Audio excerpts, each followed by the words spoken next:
Isinend sa akin ito. Ayan, oh. Sabi dun sa ewan ko kung sino 'to, FL Marcos na karma nagpaturok sa mukha daw ho, mga kababayan. O yung nakipag-away, yan yung mga sinasabi ho nila, eh. Ngayon mga bossing, eto for being eto po si Sandro Marcos. Ano po, si Sandro Marcos ang magpapaliwanag po lahat kung totoo ba yung mga ipinagkakalat po ng mga DDS. Good afternoon to all of you and welcome to Malacanang. First of all, I would like to extend my deepest apologies. Number one, for being extremely underdressed.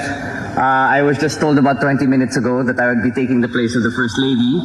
Ayan ha, baka mamaya meron pa mga DDS lang yato si Sandro Marcos, hindi man lang umayos ng ano, hindi man lang umayos ng isinuot, haharap ng ganito, ganyan, hindi mo sasabihin ng mga DDS, hindi mo man lang makitaan ng pagka-professional bilang isang congressman, eh. Alam niyo ho mga kababayan, sasabihin ho talaga nila yan. Bakit 'to? Eh, alam niyo naman yung mga DDS, lahat po ng puwede nilang ibubutas nila. Lahat po ng puwede nilang, um, ibanat 'no, lalong-lalo na po sa mahal sa buhay ni Pangulong Bongbong Marcos, ibabanat po nila yan. Pinaliwanag na, 20 minutes 'no, 20 minutes ago nung sinabihan siya. So, wala ng time para mag-ano, magpalit ng damit o humekta na po siya kasi hindi naka-attend si First Lady doon sa meeting na yon. But first of all, I would like to give and extend her heartfelt apologies. The First Lady woke up this morning. She had a very adverse allergic reaction. So she looks like she got into a fight with Manny Pacquiao. So I don't think she'll be showing herself today. Alam niyo mga kababayan, yung sinasabi po ni Sandro, 'di ba minsan meron tayong mga kaibigan o kung mga ano-ano pa, 'no, 'pag nakakain ng hipon, nakakain ng seafoods, nakakain nung allergic tayo, eh, namamaga yung mukha. Kaso itong mga DDS o mga boss, ang pinapakalat nila, alam ko including si Maharlika, i-correct niyo ako kung hindi siya kasama, eh, dahil daw po nag-away ang presidente at si First Lady Lisa Marcos kaya daw pumaga yung mukha kagaya nito, 'no? Sa pamilya namin merong ganyan ho, mga kababayan, yung tipo ho bang, nakakain ng hipon, ayun namaga yung nguso, namaga yung labi, oh. Ultimo ho yung mga ganyan mga boss, ipe-fake news pa ho nila. Pagmumukhain nila sa mamamayang Pilipino, "O tingnan niyo nagbubuntalan mag-asawa, presidente at first lady." Maayos bang mga tao yung mga ganyan? Ganyan na lang po ang gagawin ng mga yan. Tuloy natin 'to. But rest assured, she wanted to send me as somewhat of a symbol to show how supportive we are of this incredible program and the awardees that are in it.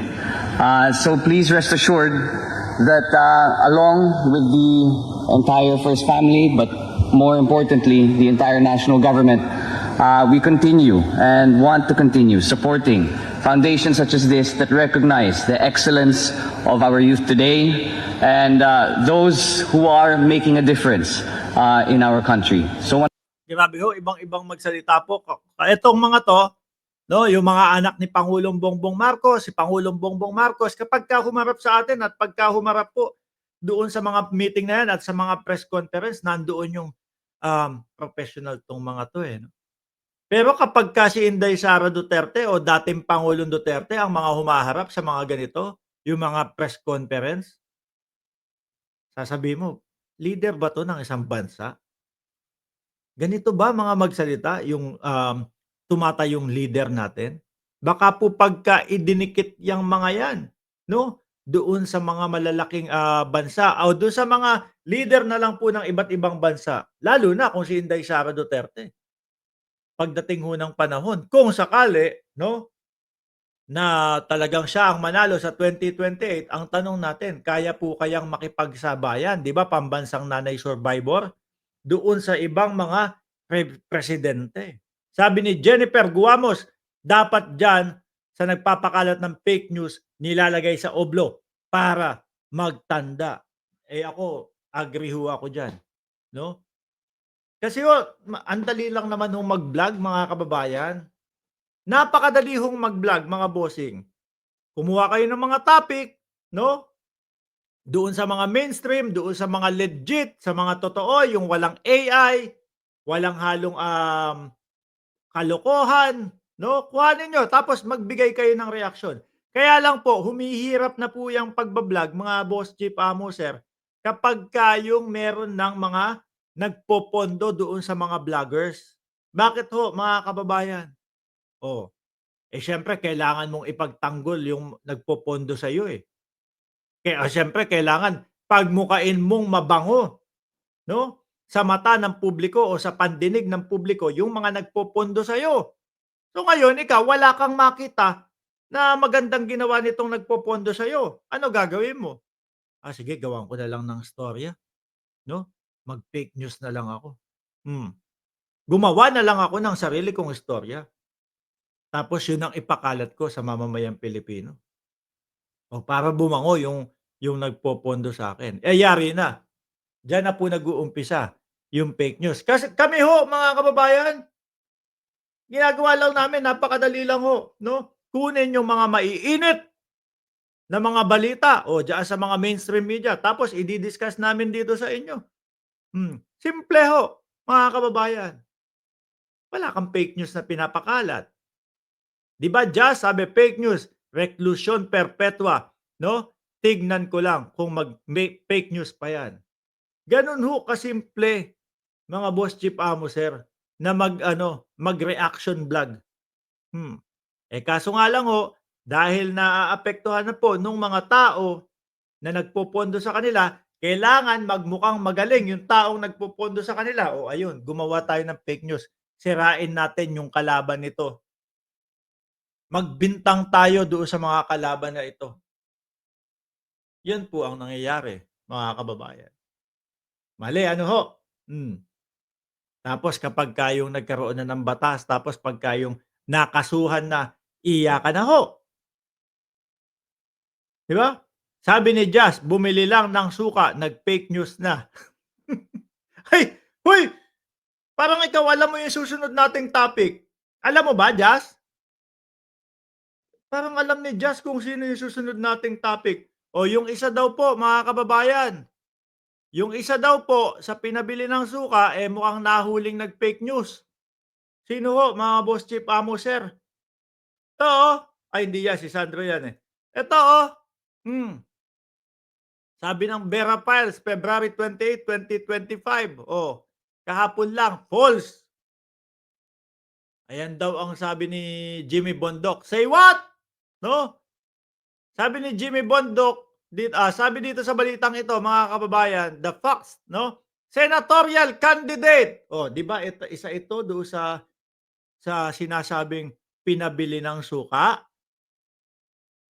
'Di ho ba? Isa ito doon sa yung mga kalaban natin, parang mga pinabili lang ng suka.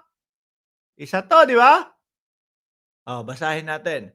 Sabi, senatorial candidate Jimmy Bondoc falsely claimed that the FBI has dropped charges against Kibuloy. Kailan pa yun, Jimmy Bondoc? Saan mo nakuha yung balita na yun, Jimmy Bondoc? As of February 26, Kibuloy remains, as of February 26, no? Kibuloy remains on the most wanted list of the FBI for, ayan, trafficking daw po, fraud, coercion, bulk cash smuggling, and among others ho, mga kababayan. So ngayon, in-stop yung, kumbaga, sinabihan na fake news yung pinapakalat. Jimmy Bondoc falsely claims FBI has dropped charges versus Kibuloy. Ngayon lang ho mga Boss Chief Amo, sir, ita-type ko, FBI dito sa akin. FBI, Kibuloy. Lagay na lang natin para irekta tayo doon sa ni FBI. Tinype ko, mga kababayan. Pumunta tayo doon sa mismong naka-post pa din, nakapaskil pa din si Buloyski, eh. Stop ko muna yung kay Jimmy Bondoc, tapos ilalagay ko yung screen ni Buloyski. Ayan, Oho. Ayan oh, mga kababayan, nandiyan pa din.